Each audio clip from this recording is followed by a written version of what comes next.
how that works. Okay, beauty tip number 13, foundation. I did like a huge long video with foundation a couple of years back. Foundation, I have a love and hate relationship with. I don't like the heavy feeling that it puts on my skin, but I cannot leave my house without it. Even if company comes, I have to cover my skin because I have so much red in my skin. It looks horrible. I know that there's something called rosacea, and I don't know if that comes in mild forms and or more intense forms. I don't think mine is a more intense form, but I don't like going out without foundation, and I know that in my 30s, if I went out without foundation, people asked me if I was sick. I told you I got like these dark circles under my eyes. I'm red in my skin, and I know a few times I went to the store early in the morning. This was back in North Carolina. Like it was the Halloween, the Fancy Makers display had just been put up, and it was early in the morning. I ran out there without makeup, and this girl recognized me. She said, "You're the girl on YouTube, right?" And I was like so embarrassed because I had. She said, "You look so different." I had no foundation. I'm like, oh, that was so embarrassing. So now I try to use powders on my skin because you have so many different forms of foundation. And if I just am not in the mood to put on foundation, I'll put on a moisturizer and then put my powder on right after so it'll stick better to my skin.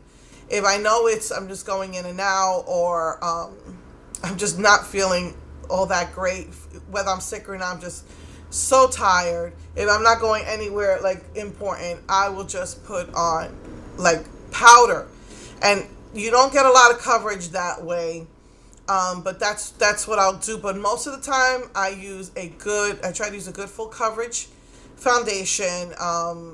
I do have some that are not full coverage, and I will have to use like that green primer or green like concealer or primer on my skin, something like this to cover up all the red when I wear powder, or when I wear a foundation that is not full coverage. I found out last year I had gotten the NYX foundations before they revamped it, and I was putting it on, it would just come right off. Putting it on, I'm trying to blend it and come right off, and I learned, I think from Encore, that if it's water based, that's what it does. So with the water-based ones, I definitely find that I have to put more of a green concealer or primer underneath where the red is to cover it.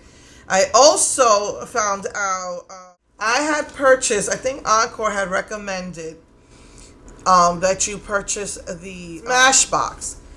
Encore had suggested you try the Smashbox primer. Now the full bottles of these are something like $40 or something like that. It's like ridiculous, these high-end companies. So he has suggested that they do have the smaller travel size one. I think these are 17. And so I picked this one. I used to shop at Sephora. I don't shop high-end anymore. I don't shop there anymore. But when I did, I picked up this. And, I had a couple of Revlon ones, and I had a couple of other ones I wasn't crazy about. I even tried the Sephora ones. I don't like how it made my skin feel greasy. I have some that are liquidy, which are better than these gel type. I think it's the silicone in them. But regardless, as I stated with concealer, it helps to fill in your fine lines. So I've been using up my liquid foundations from NYX. I bought like 5 of them or something like that, or maybe 10. So I want to use them up. I found that the water-based ones work well if you put this primer. This one from Smashbox really is good. Even though it's like a gel base, I really like it. It doesn't feel as greasy as most of them do. And so I put that on first, or mix it with my older NYX foundations that are water-based, and it works pretty well. It gives me a pretty good coverage.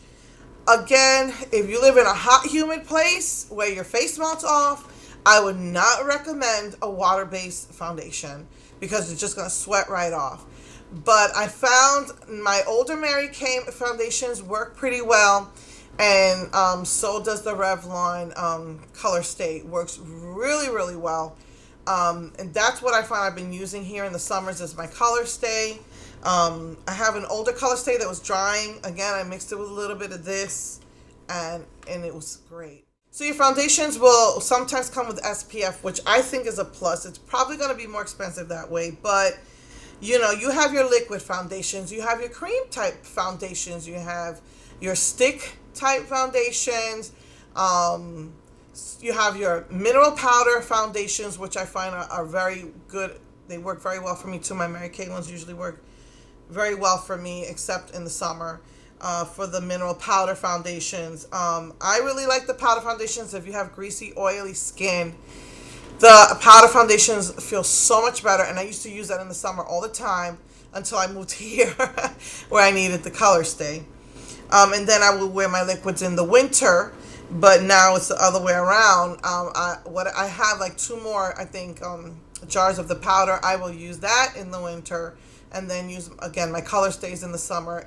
Because of the humidity out here is so intense, you literally just sweat your makeup right off. So yeah, you've got your, I've even seen like cake forms of foundation. You have your light coverage, your medium coverage, your full coverage. You have your tinted moisturizers that, you know, some people don't need a lot of coverage, and some people don't like wearing foundation. But, you know, they'll wear a tinted moisturizer, and that works fine for them. Some people, that's what they'll use at the beach because you're going in the water. I heard MAC makes, and I can't remember what it is, but a brilliant brunette went to the pool, and her foundation was intact. And she said it was a MAC one. And I can't remember the name of it because this was a while back in the, you know, in the spring where it gets warm in the south. So yeah, I mean, I guess it depends on what you want to pay. I heard Makeup Forever has an excellent waterproof foundation. Again, it's $40. I don't think I'll be getting it. I was thinking about getting it. Again, if I get a coupon, what I really would like to do is get some eyeshadows from Urban Decay, the new glitter shadows that came out this past year. So, but you know, you could use your coupons and get your Makeup Forever foundation. Sometimes they have 20% off. Sometimes, you know, like $15 off a $40 purchase, stuff like that. So, you know, I mean, you've got, so I think MAC and Makeup Forever makes waterproof foundations. And so you've got so many different things to choose from. And it all depends on what climate you live in, how active your lifestyle is, how much coverage you need. So basically, why do we wear foundation is because we want that flawless finish. We want our skin to look perfect. Again, sometimes foundation alone isn't going to work. You're going to need those primers. You're going to need those concealers, the camouflaging. But, you know, you want your skin to look nice. You want it to look flawless. Also, this is what Mary Kay said. I don't know how true this is. When they used to sell their kits, they included foundations, and a lot of women were like, what do you need that for? And they said, well, when you go outside, it helps to protect your pores from getting dirt in them.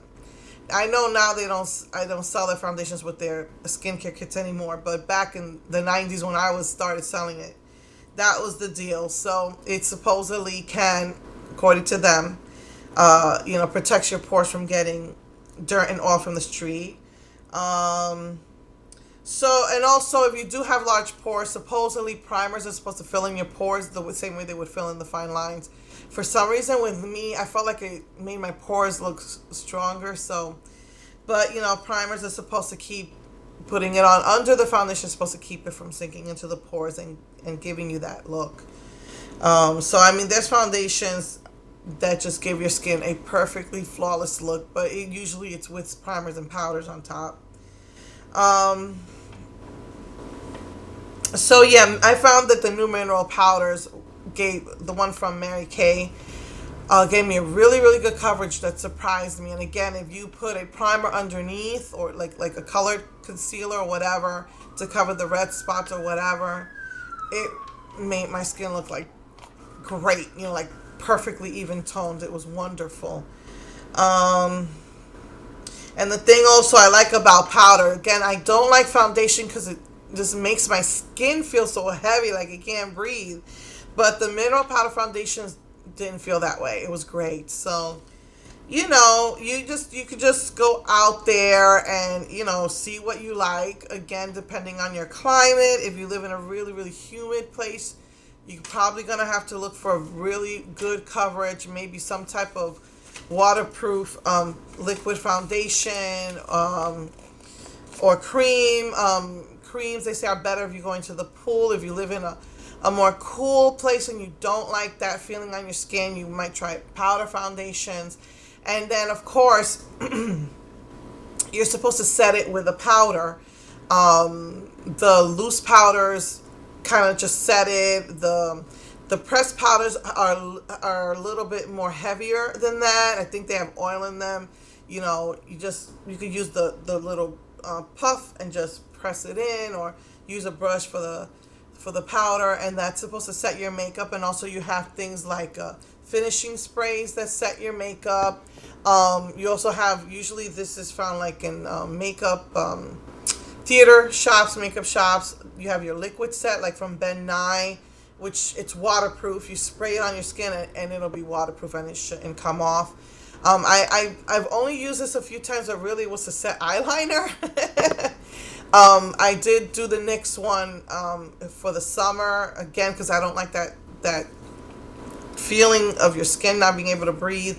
So I use the matte one for the summer. In the winter, I got a dewy one too for the winter when my skin starts to feel drier. So, okay, those are my tips for today.